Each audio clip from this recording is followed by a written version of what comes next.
Assalamualaikum warahmatullahi wabarakatuh.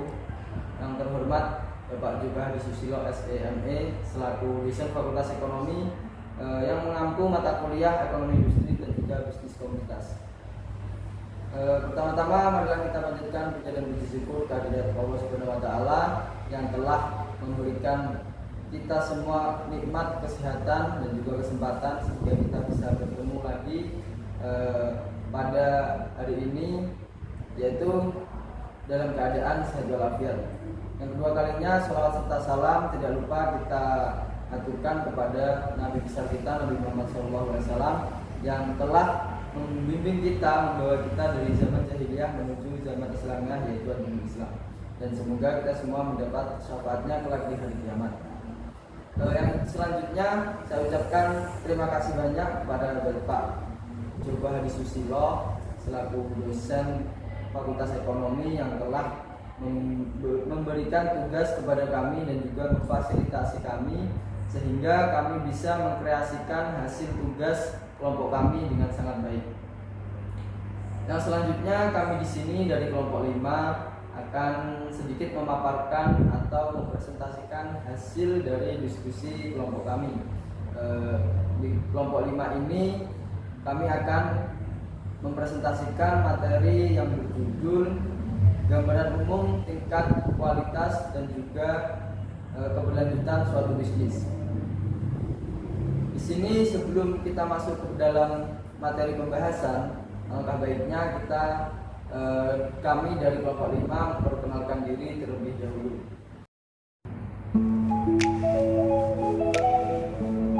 Perkenalkan, nama saya Muhammad Al-Ghabid, NIM 113 dari Fakultas Ekonomi semester 5 kelas 02.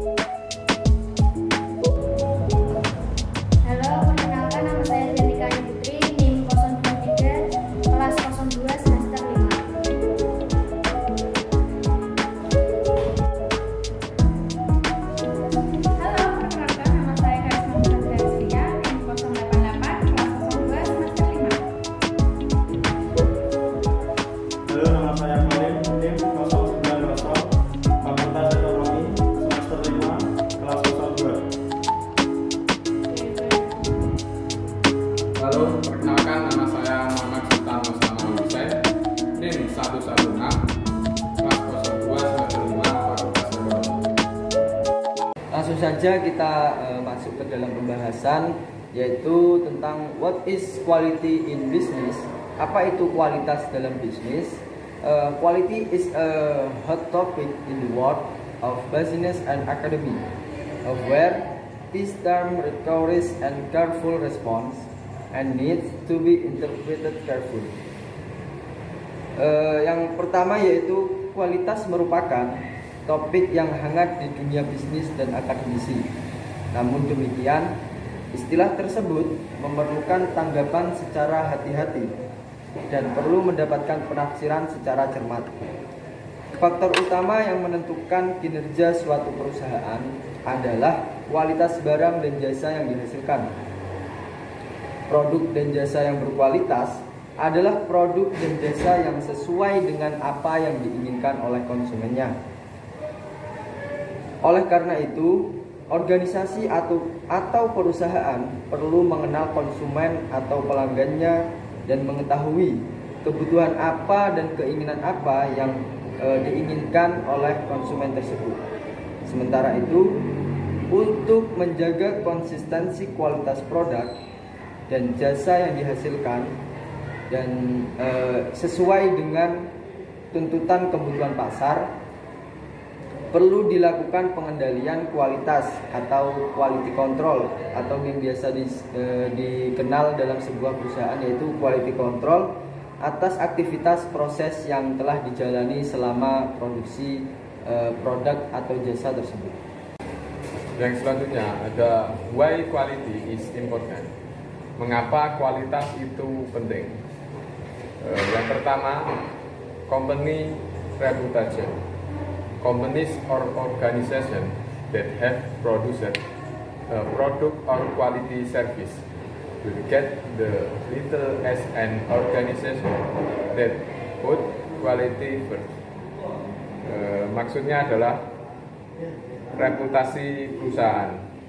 Perusahaan atau organisasi yang telah menghasilkan suatu produk atau jasa yang berkualitas akan mendapatkan predikat sebagai organisasi yang mengutamakan kualitas. Oleh karena itu, perusahaan atau organisasi tersebut dikenal oleh masyarakat luas dan mendapatkan nilai lebih di mata masyarakat. Karena nilai lebih itulah maka perusahaan atau organisasi tersebut dipercaya masyarakat. Sehingga masyarakat saat ini sudah memiliki berbagai pilihan produk dan pelayanan, dari yang murah hingga yang mahal, dari yang paling sesuai dengan kebutuhan hingga yang kurang diminatinya. Hal ini membuat produsen harus bersaing karena pelanggan saat ini lebih pintar. Yang kedua ada cost reduction. In the old paradigm, to produce quality product always has an impact on increasing cost. Quality product is always synonymous with high price. Jadi yang kedua ada penurunan biaya. Dalam paradigma lama, untuk menghasilkan produk berkualitas selalu membawa dampak pada peningkatan biaya. Suatu produk yang berkualitas selalu identik dengan harga yang mahal. Hal ini dijelaskan karena penghasil produk atau jasa tersebut masih menganut paradigma lama dan membuat produk atau jasa dengan tidak melihat kebutuhan konsumen. Sementara paradigma baru mengatakan bahwa untuk menghasilkan produk atau jasa yang berkualitas, perusahaan atau organisasi tidak perlu mengeluarkan biaya yang tinggi. Hal ini disebabkan karena perusahaan atau organisasi tersebut berorientasi pada customer satisfaction, yaitu dengan mendasarkan jenis, tipe, waktu, dan jumlah produk yang dihasilkan, yang harus sesuai dengan kebutuhan dan harapan pelanggan.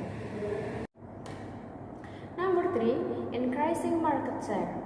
Market share will increase if cost minimization is achieved, because organizations or companies can reduce price, although quality remains the most important. This thing encourages consumers to buy and repackage the product or service so that the market share increase. Number 4, product liability. With increasing competition for the quality of product or service product, organizations or companies will be required to be increasingly responsible for the design, process, and distribution of this product to meet consumer need and expectation. Yang nomor 3, yakni peningkatan pangsa pasar.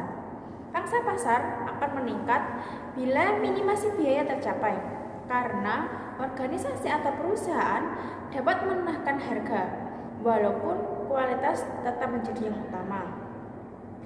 Hal inilah yang mendorong konsumen untuk membeli dan membeli lagi produk atau jasa tersebut. Konsumen diharapkan tidak hanya mencoba produk atau pelayanan, namun mereka diharapkan menjadi pelanggan kita. Oleh karena itu, sebenarnya semboyan konsumen adalah raja sangat tepat digunakan oleh organisasi yang berorientasi pada kualitas. Yang keempat, yakni pertanggungjawaban produk. Dengan semakin meningkatnya persaingan kualitas produk atau jasa yang dihasilkan, maka organisasi atau perusahaan akan dituntut untuk semakin bertanggung jawab terhadap desain, proses, dan pendistribusian. Selain itu, pihak perusahaan atau organisasi tidak perlu lagi mengeluarkan biaya yang begitu besar yang hanya untuk memberikan jaminan terhadap produk atau jasa yang ditawarkan. Disinilah diperlukan standar yang bukan hanya standar sistem manajemen kualitas, melainkan standar kualitas produk dan jasa. 5. International impact. If you are able to offer quality product or service, apart from being known in the local market, the product or service you offer will also be known and accepted in the international market. Number 6. Product or service appearance. Quality will make product or service known, and this will make companies or organizations the produce product or offer service also known and trusted by the wider community. Number 7. Perceived quality. Today, competition is no longer a matter of price but product quality. This is what encourages customers to want to buy product or good at high price but also high quality. Yang kelima yaitu ada dampak internasional. Bila mampu menawarkan produk jasa yang berkualitas, maka selain dikenal di pasar lokal, produk dan jasa yang ditawarkan juga akan dikenal dan diterima di pasar internasional. Hal ini akan menimbulkan kesan yang baik terhadap perusahaan atau organisasi yang menghasilkan produk atau menawarkan jasa yang berkualitas tersebut. Keenam yaitu penampilan produk atau jasa. Kualitas akan membuat produk atau jasa dikenal dan hal ini akan membuat perusahaan atau organisasi yang menghasilkan produk atau menawarkan jasa juga dikenal dan dipercaya masyarakat luas. Dengan demikian, tingkat kepercayaan pelanggan atau masyarakat umumnya akan bertambah dan organisasi perusahaan tersebut akan lebih dihargai. Hal ini akan menimbulkan fanatisme tertentu dari para konsumen terhadap produk apapun yang ditawarkan oleh perusahaan atau organisasi tersebut. Yang ketujuh yaitu ada kualitas yang dirasakan. Persaingan yang saat ini bukan lagi masalah harga, melainkan kualitas produk. Hal inilah yang mendorong konsumen untuk mau membeli produk atau barang dengan harga tinggi namun kualitas tinggi. Tetapi kualitas mempunyai banyak dimensi yang bersifat subjektif. Sebagai produsen dituntut untuk mampu memenuhi kebutuhan dan harapan pelanggan dan mampu menerjemahkan apa yang menjadi kebutuhan dan harapan mereka. Oleh karena itu, yang dimaksud dengan kualitas bukan hanya kualitas produk itu sendiri, melainkan kualitas secara menyeluruh. Yang selanjutnya adalah what is business continuity atau apa itu keberhasilan dalam sebuah bisnis. According to Sanger et al. 2016, business sustainable is defined as a means that help explain, analyze, manage, and communicate the company's sustainable value proposition to its customer and all other stakeholders.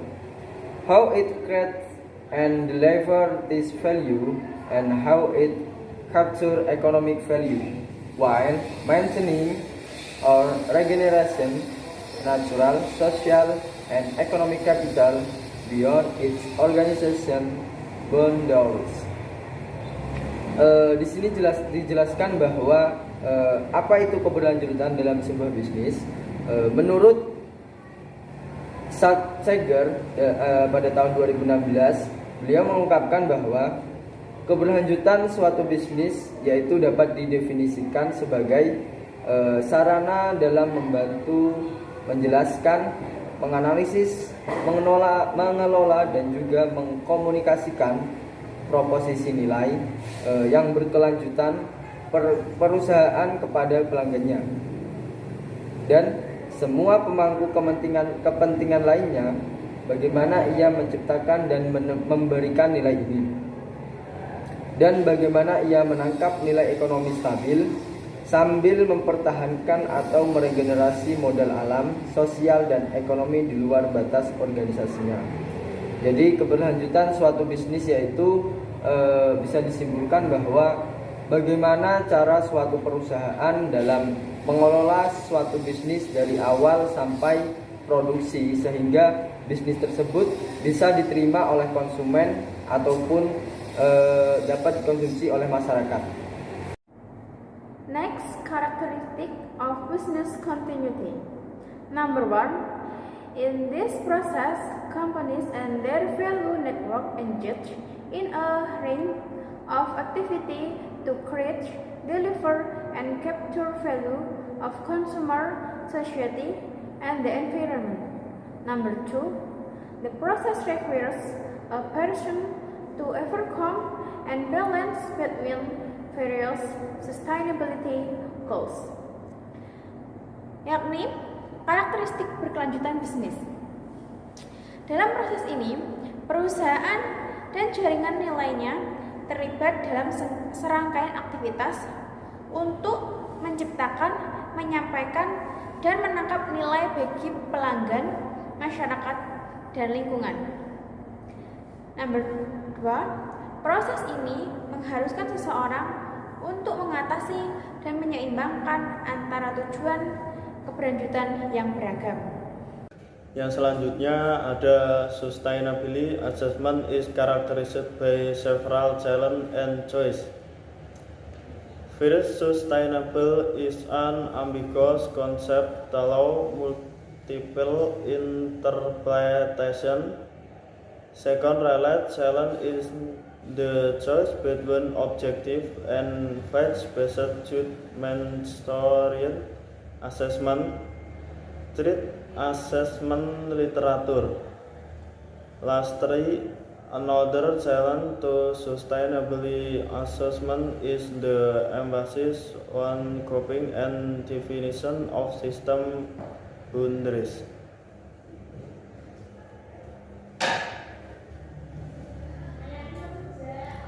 Yang dimaksud dengan penilaian berkelanjutan dicirikan oleh beberapa tantangan dan pilihan. Yang pertama, ada keberlanjutan adalah konsep ambigu yang memungkinkan multitafsir. Yang dimaksud dengan multitafsir adalah suatu kata yang sama artinya bisa berbeda kalau dipakai di kalimat yang berbeda pula. Jadi penilaian berkelanjutan masih tidak pasti atau ambigu dan memiliki makna yang sangat luas. Yang kedua, ada tantangan terkait yaitu pilihan antara penilaian objektif berbasis fakta dan penilaian berorientasi. Yang dimaksud objektif dalam kalimat fakta adalah pernyataan yang dapat di dalamnya bersifat umum dan telah diakui kebenarannya oleh banyak pihak, khususnya oleh badan atau lembaga resmi. Sebuah kalimat dapat dianggap sebagai fakta jika pernyataan di dalamnya memaparkan situasi yang benar-benar terjadi. Yang ketiga, literatur penilaian yaitu penilaian berkelanjutan dan jenis tagihan. Sistem penilaian berbasis kemampuan dasar yang direncanakan dalam sistem penilaian yang berkelanjutan. Penilaian berkelanjutan yaitu penilaian yang melibatkan semua indikator melalui pembangunan sosial yang terkait hanya dianalisis untuk menentukan kemampuan dasar mana yang telah atau belum dimiliki siswa serta kesulitan-kesulitan yang dihadapinya. Yang terakhir yaitu tantangan lain untuk penilaian berkelanjutan adalah penekanan pada perlingkupan dan definisi batasan sistem. Ada 3 faktor dalam yang harus diperhatikan saat menerapkan prinsip bisnis berkelanjutan, yaitu yang pertama ada faktor lingkungan, faktor sosial, dan juga faktor ekonomi. Yang pertama yaitu environmental factors atau faktor lingkungan. Based on this one point of view, sustainable business must include activities that support the preservation of the environment and natural resources. Yang pertama yaitu faktor lingkungan. Berdasarkan sudut pandang yang satu ini, bisnis berkelanjutan haruslah mencakup aktivitas-aktivitas yang mendukung pelestarian lingkungan serta sumber daya alam. Jika kita lihat pada saat ini, perusahaan-perusahaan yang berdiri harus pertama yaitu melihat faktor lingkungan dalam mendirikan sebuah perusahaannya, yaitu bagaimana perusahaan tersebut bisa mengelola sumber daya alam yang diolahnya, dan akan tetapi akan mempertimbangkan lingkungannya agar lingkungan tersebut tidak tercemari oleh limbah-limbah hasil dari perusahaan tersebut. Misalnya kalau kita kasih contoh tentang faktor lingkungan, yaitu perusahaan tambang atau perusahaan yang bergerak di bidang pertambangan. Yang pertama, perusahaan tersebut pastinya akan memilih lokasi di mana lokasi tersebut memiliki hasil tambang atau biasanya minyak yang melimpah. Nah, yang kedua, ketika perusahaan tersebut telah mendirikan perusahaan di lokasi tersebut yang memiliki sumber daya alam tambang yang melimpah, pastinya dalam mengolah hasil tambang tersebut, perusahaan harus memperhatikan lingkungan di sekitarnya. Apakah lingkungan di sekitarnya tersebut setelah melakukan produksi, apakah lingkungan di sekitarnya terkena radiasi atau limbah hasil dari produksi perusahaan tersebut. Contohnya tadi perusahaan minyak, apakah limbah minyak tersebut dapat mencemari lingkungan di sekitarnya atau tidak. Nah, contoh yang selanjutnya yaitu perusahaan yang bergerak di bidang tekstil atau pakaian yang berbahan dasar tekstil. Nah, di sini perusahaan tersebut harus memperhatikan lingkungan sekitarnya dan juga limbah hasil dari perusahaan tersebut itu harus dibuang kemana. Jangan sampai ketika sudah mendirikan suatu perusahaan tekstil dan telah memproduksi produk, nah limbah tersebut dapat mempengaruhi lingkungan di sekitar perusahaan tersebut. Akibatnya masyarakat yang ada di lokasi sekitar lokasi perusahaan tersebut tercemar akibat limbah dari perusahaan tersebut. Number 2, social factor. From a social point of view, a sustainable business is a business that can implement social responsibility, such as making sure to us quality supplier. Yang kedua yakni faktor sosial. Berdasarkan sudut pandang sosial, sebuah bisnis yang sustainable merupakan bisnis yang dapat menerapkan tanggung jawab sosial, seperti memastikan untuk menggunakan supplier yang berkualitas. Number 3, economic factor. Business profit is one of the crucial things to ensure the sustainability of a business. Therefore, as business owner, we must find strategies that can support business growth, recruit the best staff, and generate profit in the long term. Yang ketiga, faktor ekonomi. Profit bisnis merupakan salah satu hal yang bersifat krusial dan memastikan keberlanjutan sebuah usaha. Maka dari itu, sebagai pemilik bisnis, kita harus mencari strategi yang dapat mendukung pertumbuhan bisnis, merekrut staf-staf terbaik, serta menghasilkan profit dalam jangka yang panjang. Yang selanjutnya, yang terakhir, yaitu study case. Pertamina win their award at the 2018 Indonesia Sustainable Business Award, yaitu Pertamina meraih 3 penghargaan Sustainable Business Award Indonesia pada tahun 2018. PT Pertamina Persero senantiasa berbenah mengembangkan berbagai program dan inovasi bisnis untuk menjaga kelangsungan energi bangsa sekaligus mendorong pertumbuhan ekonomi nasional. PT Pertamina Persero mendapat penghargaan dalam 3 kategori, yaitu Best Energy Management, Special Recognition, Stakeholder Engagement, dan Materiality dan Species Recognition. Penghargaan ini menjadi bukti bahwa eksistensi Pertamina diakui stakeholder, salah satunya Best Energy Management yang mengapresiasi langkah Pertamina untuk terus berusaha mencapai target barunya dan terbarukan hingga 31%. Dan total energi pada tahun 2050 ujar Syahrial Mukhtiar. Syahrial berharap penghargaan ini dapat memotivasi insan Pertamina untuk terus berinovasi demi lingkungan yang lebih baik lagi ke depannya.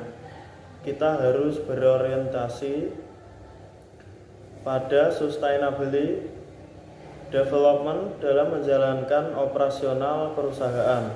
Karena apa yang kita lakukan sekarang dampaknya bagi kehidupan di masa yang akan datang demi anak cucu kita. Di sini saya akan sedikit menambahkan tentang sustainable business. Belum banyak orang tahu bahwa sustainable business memiliki peranan yang penting bagi kegiatan ekonomi. Namun sekarang ini perkembangan sustainable business ini terlihat semakin meningkat, termasuk di Indonesia, meski angka masih di bawah 50%. Sustainable business pada dasarnya merupakan sebuah istilah dari bahasa Inggris yang terdiri dari dua kata, yaitu sustainable yang artinya berkelanjutan dan business yang artinya bisnis. Jadi secara harfiah, sustainable business adalah bisnis yang berkelanjutan. Dapat diartikan juga bahwa sustainable business merupakan bisnis yang memiliki manfaat untuk jangka pendek maupun untuk jangka panjang dan sifatnya berkelanjutan, bukan hanya waktu-waktu tertentu saja. Sebuah bisnis dikatakan berkelanjutan jika perusahaan mampu mencapai tujuan yang ada dalam bisnisnya, seperti dapat meningkatkan nilai dalam waktu yang panjang, serta memiliki konsistensi dalam menjaga apa yang sudah dicapainya. Secara umum, sustainable business harus mampu mengelola bisnisnya dengan berdasar pada 3 unsur yang disebut 3P. Yang P yang pertama adalah profit atau keuntungan. Setiap pendirian sebuah bisnis pasti memiliki tujuan utama untuk mendapatkan profit usaha atau keuntungan yang diperoleh dari usaha tersebut. Dengan begitu, bisnis yang terus dikembangkan tidak lain dan tidak bukan adalah untuk mengejar lebih banyak keuntungan. Dengan cara menggunakan aplikasi pembukuan dari Macquarie Journal dapat memudahkan proses pembukuan agar berjalan efisien. Salah satu cara untuk meningkatkan keuntungan dalam sustainable business adalah dengan meningkatkan produksi serta efisiensinya dengan mendapatkan biaya modal, sedangkan untuk meningkatkan produktivitas bisa dilakukan dengan cara memperbaiki manajemen kerja. Kemudian P yang kedua adalah people atau masyarakat. Tidak hanya mengejar keuntungan, sebuah bisnis juga memiliki keterkaitan dengan masyarakat sekitar.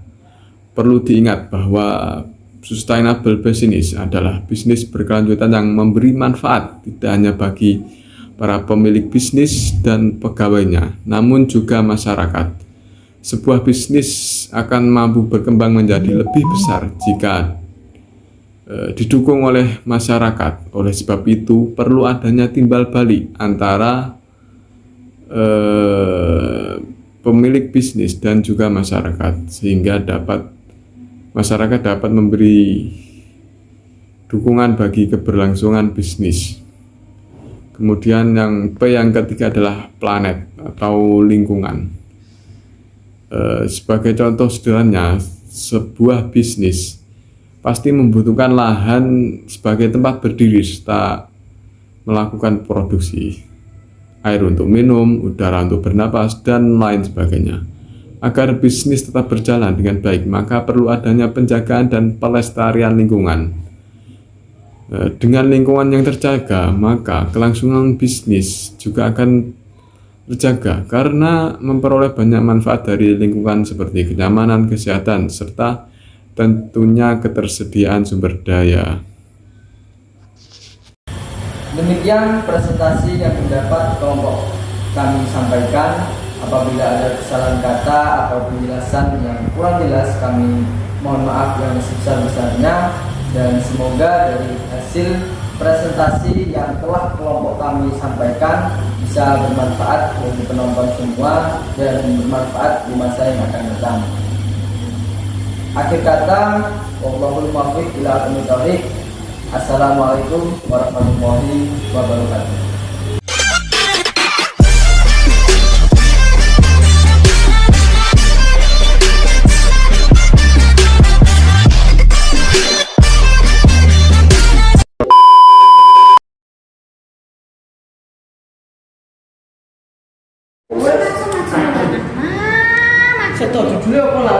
Assalamualaikum warahmatullahi wabarakatuh. Terima kasih.